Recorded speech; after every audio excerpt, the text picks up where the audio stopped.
Welcome to this tutorial on how to show your nickname at the top of your Facebook profile on PC. Let's get started. Step 1.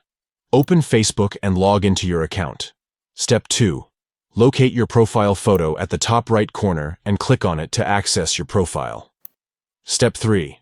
Click on the About section to view your profile details. Step 4. Inside the Details About You tab, find the option to add a nickname under Other Names and click on it. Step 5. From the drop-down menu that appears, select Nickname as the type of name. Step 6. Type in your nickname in the designated field. Step 7. Make sure to check the option that says Show at the top of profile to ensure your nickname is prominently displayed. Step 8. Finally, click on Save to update your profile and make the changes take effect. By following these simple steps, you can showcase your nickname at the top of your Facebook profile on PC. Thank you for watching this tutorial.